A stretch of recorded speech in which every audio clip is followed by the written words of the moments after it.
Obéis-moi, spectre. Le vieux nécromancien homme-grenouille Zanza Sansa brandit les restes du seigneur noir de la nécromancie et hurla un ordre. Le spectre, qui lançait une pluie de flèches de glace, s'immobilisa.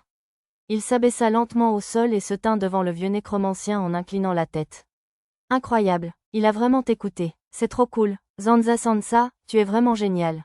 Zozo, nécromancien homme-souris, et Shashi, nécromancien homme-lézard débutant, élevèrent la voix, excités.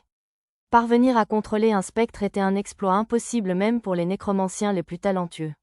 C'était un exploit incroyable. HMPH, j'y suis parvenu. Le nécromancien plus âgé avait des sueurs froides, mais il semblait fier en se caressant la barbe et en répondant. WZRRRAITTTYH. Le spectre approcha son visage de celui du vieux nécromancien et laissa échapper un rugissement guttural. Le vieux nécromancien se tut, fixant le spectre. Haché, ça va? Zanza Sansa. Zozo et Shashi regardèrent le vieux nécromancien avec effroi tandis qu'il s'éloignait sans un mot. Oh, où vas-tu? Sous terre, répondit le vieux nécromancien d'une voix calme. Sous terre? Oui, au-delà du passage secret se trouve un ancien mausolée. Un mausolée, ça veut dire qu'il y aura d'anciens vestiges. Zozo capta les murmures de Shashi. Exactement, si je peux contrôler le héros antique, même la grande sorcière Arcassia n'a rien à craindre. C'est ça, allons-y, Shashi, d'accord. Les nécromanciens entrèrent fièrement dans le mausolée souterrain. WHOA. Shashi observa une centaine de soldats morts-vivants de haut rang, tous alignés. Le vieux nécromancien avait transformé tous les restes du mausolée en morts-vivants grâce au pouvoir des restes du seigneur noir de la nécromancie. Les objets qui les ont enterrés sont incroyables. Des gemmes et des chandeliers dorés si chargés de magie qu'ils forment une fine brume autour d'eux. Zozo commença à ranger les objets dans sa robe, affichant un sourire diabolique. Je suis un peu fatigué. Shashi, pourrais-tu ressusciter le reste des restes? Hein? Moi? Tu es sûr? Les yeux de Shashi se mirent à pétiller en regardant la relique que le vieux nécromancien désignait.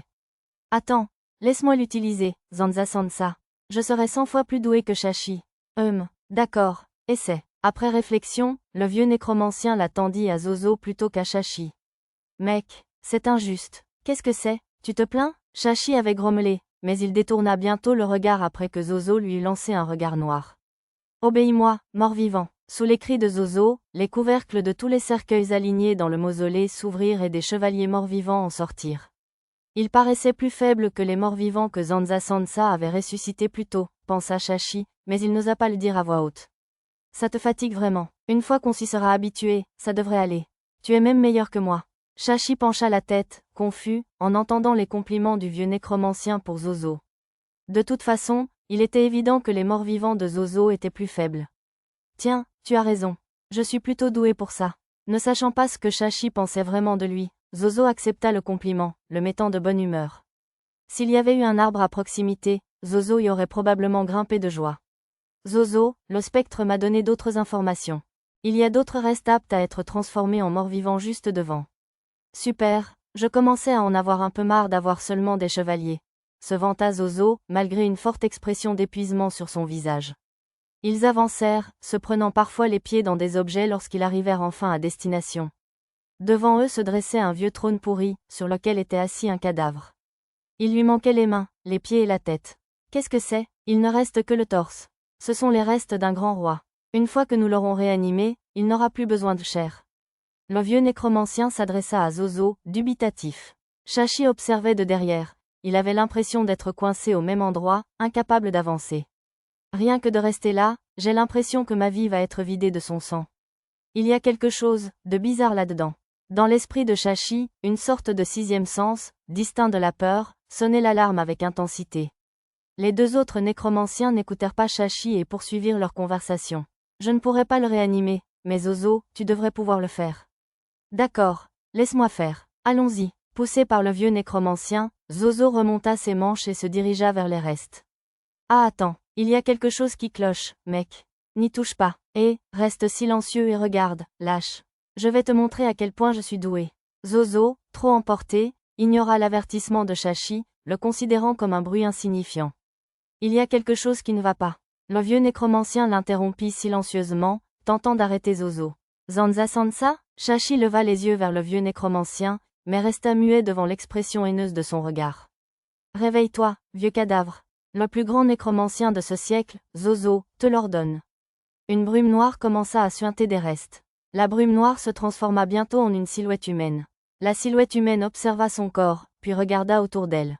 Bien, tu es enfin réveillé. Viens ici. Bien que Zozo transpirait visiblement, il affichait toujours une expression confiante. Aion. Oui, je suis ton nouveau maître. Je t'ordonne de venir ici. Or, der. La silhouette humaine brumeuse s'approcha lentement de Zozo. Arrête-toi. La silhouette humaine brumeuse ignora les ordres de Zozo et continua d'avancer. Elle se tenait juste devant lui, ses orbites creuses le fixant. Zozo était terrifié par les ténèbres profondes qui semblaient mener à l'abîme. Au nom du Seigneur Noir de la nécromancie, je t'ordonne d'obéir. Cria Zozo, comme pour masquer sa peur. Comme, Mande, Zozo sourit à la silhouette humanoïde de brume qui semblait lui obéir. Et comprenant le sens des paroles de l'humanoïde brumeux, Zozo sentit son expression se figer lorsque l'humanoïde commença à lui verser une brume sombre dans les yeux, le nez et la bouche. C'était comme si Zozo était paralysé. Il était incapable de courir ni même de détourner le visage. Tout ce qu'il pouvait faire, c'était endurer. Les cheveux dans la main de Zozo se tordaient comme une créature vivante, s'enroulant autour de son corps en plusieurs couches, déchirant les vêtements et s'enfonçant dans la chair. Ououa, Zanza Sansa, c'est terrible. Zozoé. Shashi s'accrocha au vieux nécromancien, paniqué. Cependant, son sourire diabolique ne fit que s'accentuer. Absorbant toute la brume, Zozo entendit ses cris et hurlements se transformer en rugissements gutturaux inintelligibles. Zozo s'écroula alors au sol et se mit à convulser, puis s'immobilisa. Zozo, Shashi s'approcha de lui avec précaution en l'appelant par son nom. Les yeux de Zozo s'ouvrirent brusquement, surprenant Shashi qui poussa un cri et tomba sur le dos. Shashi était si effrayé que même ses fesses tremblaient. « Serait-ce vous, Majesté, le Seigneur Noir de la nécromancie ?» demanda le vieux nécromancien avec conviction. « Je l'ignore. Je n'ai pas de nom, car je ne suis qu'un esprit des morts. » L'entité en possession du corps de Zozo répondit d'une voix terrible et terrifiante qui ne viendrait jamais d'un être vivant. « Pouvez-vous nous prêter votre pouvoir ? Je suis là, ne trouble pas mon sommeil. Très bien, repose-toi, s'il te plaît. Je vais verrouiller l'entrée pour que rien ne te perturbe. Jette aussi l'enveloppe de ce méchant. » L'être parla tandis qu'une bouffée de brume s'échappait du corps de Zozo et disparaissait dans le cadavre assis sur le trône. Le vieux nécromancien demanda à Shashi de déplacer les restes de Zozo à l'extérieur d'une porte dérobée. Zanza Sansa, qu'est-ce qu'on fait maintenant ? On fait ce qu'on fait toujours, nous, les nécromanciens. Le vieux nécromancien réanima le corps de Zozo, qui s'était combiné à la vieille relique. Ça a échoué ? Je n'entends pas l'appel de la mort provenant du corps de Zozo. Les nécromanciens talentueux pouvaient entendre une sorte de gémissement provenant d'un corps ou d'un mort-vivant peu de temps après leur mort. Cependant, Shashi ne l'entendait pas. C'est un objet maudit. Vraiment ? Oui, l'esprit et le corps de Zozo ont été souillés par le Seigneur Noir de la nécromancie, ce qui a transformé son corps en objet maudit, répondit le vieux nécromancien. Nous voulions vraiment le contrôler, mais comme on peut s'y attendre d'un seigneur démon, même mort, il a réussi à nous contrôler. Impossible de le contrôler, même avec les reliques. J'étais désolé pour Zozo, mais je veillerai à faire bon usage de sa dépouille. Le vieux nécromancien avait encouragé Zozo. Il essayait de le convaincre de prendre le risque plutôt que de se mettre en danger. Si nous avons ce pouvoir, notre nécromancie deviendra encore plus puissante. Tout comme les Taurus renforcent leurs subordonnés, cet objet maudit rendra nos chevaliers maudits encore plus puissants. Lorsque le vieux nécromancien saisit la tête de Zozo et canalisa sa magie, une brume noire déborda de sa bouche et de ses yeux, tourbillonnant autour des chevaliers alignés dans le mausolée.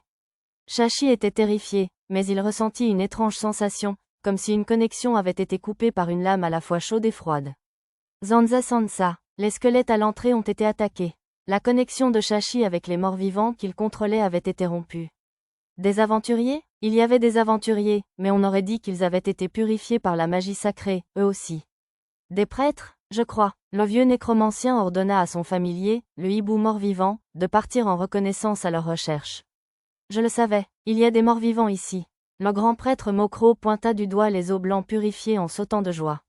Les ressuscités étaient des aventuriers et des prêtres convoqués depuis les temples des pays voisins pour exorciser les spectres apparus dans le temple du dieu maléfique. Je sens quelque chose, je sens le mal, grand prêtre Mokro, je préférerais que vous ne vous enfuyiez pas tout seul. Les aventuriers coururent après Mokro qui sautait dans le temple du dieu maléfique. Les autres aventuriers et prêtres les emboîtèrent le pas et pénétrèrent dans le temple. Ouh, devant eux, Mokro apparut soudain, l'air désespéré. Monsieur Mokro ? Mokro ignora les questions inquiètes des prêtres et s'enfuit à toutes jambes du temple du dieu maléfique. Les prêtres restèrent abasourdis, mais pâlirent en entendant une cacophonie de grognements à l'intérieur du temple. Sécouré, un groupe important de morts-vivants se tenait derrière les aventuriers qui tardaient à s'enfuir après Mokro. Vous êtes des prêtres, n'est-ce pas? Débarrassez-vous d'eux avec, repoussez les morts-vivants. Inutile de nous le répéter. Juka repousse les morts-vivants. Les prêtres chantèrent tous des sorts, lançant des sorts sacrés les uns après les autres.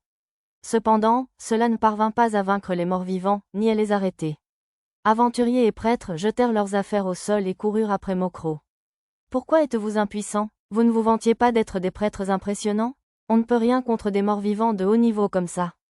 On est de simples prêtres. Si les prêtres ordinaires ne peuvent rien faire, qu'en est-il de cette souris traînante?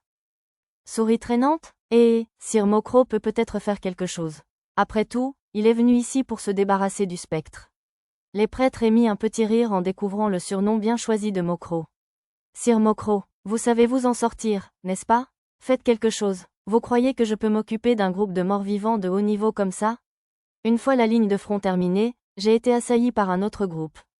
Alors, qu'allez-vous faire? On ne peut pas vraiment fuir. C'est vrai, prêtre Mokro. Les morts chercheront les vivants. Si on les laisse comme ça, ils finiront par trouver le chemin d'Arcacia. Voyons les choses sous cet angle. Tant qu'il y aura un mur à l'extérieur d'Arcacia, il vaincra tous les morts vivants un par un. Aventuriers et prêtres s'élancèrent tous, essoufflés, en direction d'Arcacia. Derrière eux, des morts vivants qui ne se lassaient pas. Chargez. Mes soldats, le vieux nécromancien se tenait au milieu de l'armée de morts vivants, ricanant intérieurement. Il se tenait dans une tour de guet perchée sur la carapace d'une tortue géante morte vivante, tortue rancunière. C'est terrible, mec. À ce rythme, tout le monde va mourir, mec. Shashi, assis sur l'épaule d'un taureau mort-vivant, marmonnait pour lui-même. La situation avait empiré bien plus qu'il ne l'avait prévu, et il y avait contribué. Il ne savait plus quoi faire. Je la vois, la tour de la grande sorcière. Shashi leva les yeux en réponse à la voix enjouée du vieux nécromancien. À travers la brèche dans le mur en forme de dôme surplombant Arcacia, se dressait une tour. C'était une tour que Shashi avait l'habitude de voir depuis son enfance, et il était possible qu'elle ne soit plus debout, à cause de leurs actions.